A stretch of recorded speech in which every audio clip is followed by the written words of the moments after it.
গতকাল বাংলার ভোট গণনা ফল প্রকাশ এবং ফল প্রকাশের পর থেকেই এই মুহূর্তে যে জল্পনা শুরু হয়েছে মন্ত্রিসভা এবং সর্বোপরি রাজ্যের নয়া মুখ্যমন্ত্রীর নাম নিয়ে নানান আলোচনা তুঙ্গে রয়েছে। বাংলা যে বিজেপির পাখির চোখ প্রথম থেকে আমরা দেখেছি, সেটা প্রচার কৌশল হোক, তাদের একেবারে রণকৌশল হোক, সমস্ত দিক থেকে। এবং গতকাল বিপুল জয়ের পর যে সাজে নরেন্দ্র মোদীকে দেখা গেল, তাতে যে বিশেষ একটা গুরুত্ব বাংলার জন্য রয়েছে সেটা আরও পরিষ্কার হলো এবং তারপর বাংলাকে নিয়ে তার বার্তা আমরা দেখলাম। এবার যেটা নিয়ে এই মুহূর্তে আলোচনা চলছে যে তাহলে বাংলার মুখ্যমন্ত্রী কে হবে, মন্ত্রিসভা কি হবে, এই সমস্ত নিয়ে জল্পনার মধ্যেই শুভেন্দু অধিকারীর নাম বারবার করে সামনে আসছে। তবে কি শুভেন্দু অধিকারীর হাতেই দায়িত্ব যেতে চলেছে, তা নিয়ে এই মুহূর্তে রাজ্য রাজনীতি সরগরম রয়েছে। বিজেপির তরফে এখনো পর্যন্ত কিন্তু সরকারিভাবে কোনো ঘোষণা হয়নি, কিন্তু তারপরেও শুভেন্দু অধিকারীর নাম একেবারে মুখ্যমন্ত্রীর দাবিদার হিসেবে প্রথম আসছে। যদিও বিজেপির এই মুহূর্তে সব থেকে গুরুত্বপূর্ণ কাজ এতদিন ধরে যারা বিজেপির রাজনীতির সঙ্গে যুক্ত তাদেরকে যথাযোগ্য স্থান দেওয়া এবং তা নিয়ে কোনো রকম ফাঁকফোকর রাখতে নারাজ পদ্ম শিবির। আর এরই পাশাপাশি তাদের কাছে খুব স্বাভাবিকভাবে একাধিক চ্যালেঞ্জও রয়েছে, কারণ যে প্রত্যাশা, যে আশা, যে ভরসা মানুষ বিজেপির উপর দেখিয়েছে 1.5 দশক পর, এই যে পরিবর্তন যেটাকে ঐতিহাসিক বলা হচ্ছে, এই বিপুল জয়, মানুষের আস্থা ভরসার কথা যখন বলা হচ্ছে, সেই আস্থা ভরসা ধরে রাখা, যে প্রতিশ্রুতি দিয়েছিল বিজেপি সেই প্রতিশ্রুতি পূরণ করা, তার জন্য কিছু চ্যালেঞ্জ রয়েছে। আমরা গোটা বিষয় নিয়ে কথা বলবো, আলোচনা করবো। রাজনৈতিক বিশ্লেষক ঝন্টু বড়াইক আমাদের সঙ্গে এই মুহূর্তে স্টুডিওতে রয়েছে। ঝন্টু, তো অবশ্যই পরবর্তী মুখ্যমন্ত্রী কে হবে এবং মন্ত্রিসভা, সেই সমস্ত কিছু নিয়ে জল্পনা তো রয়েছে, কিন্তু একটা বিষয়ে আবারও আসি, সেটা হচ্ছে সাংগঠনিক বিষয়টা। এই যে যথাযোগ্য সম্মান দেওয়া, যারা বিজেপির রাজনীতির সঙ্গে যুক্ত, এই সম্মান দেওয়া, সাংগঠনিক স্তরটাকে আরো দৃঢ় করা, এটাও তো একটা বড় বিষয় এখন যখন ক্ষমতায় রাজ্যে বিজেপি। একদম। প্রথম কথা, তৃণমূলের মতন কিন্তু বিজেপির সাংগঠনিক ভিত্তি নয়।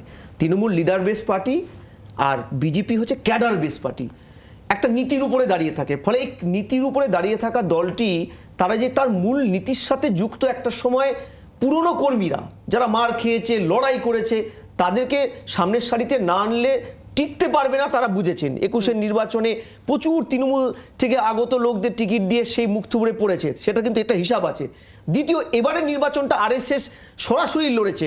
আমি বারবার যে কথাটা তোমাদের বলি যে পশ্চিমবঙ্গ জয় করাটা বিজেপির কিন্তু পলিটিক্যাল কম্পালশন ছিল না, ছিল রাদার একটা জিও পলিটিক্যাল কম্পালশন। অর্থাৎ পার্শ্ববর্তী দেশ বাংলাদেশ, যার সাথে 2210 কিলোমিটারের পৃথিবীর সবচেয়ে বড় বর্ডারটা শেয়ার হচ্ছে, সেই রাজ্যের, সেই দেশটার সোশিও ইকোনমিক্যাল পলিটিক্যাল যে চেঞ্জেসগুলো হচ্ছে, যেটা পুরোপুরি হিন্দু বিরোধী আবর্ত তৈরি করলো জুলাইয়ের তথাকথিত আন্দোলন, সেটাকে ট্র্যাকেল করা, চিকেন নেককে ট্র্যাকেল করার জন্য বাংলার পরিবর্তনটা অবশ্যম্ভাবী ছিল বলে আরএসএস মনে করত এটা। দ্বিতীয়, এই রাজ্যে তৃণমূলের পতনটাকে কাছের থেকে দেখেছিল যে এই পারিবারিক সংস্কৃতিটা ঢোকানো, যুব সংস্কৃতি, যুব মুখ আনতে গিয়ে মমতা ব্যানার্জি যখন অভিষেককে অভিষিক্ত করতে গিয়ে দলের প্রথম সারির সমস্ত নেতাদের সরিয়েছে, শুভেন্দু, সৌমিত্র খাঁকে, এটা কিন্তু বিজেপি ভালো করে জানে।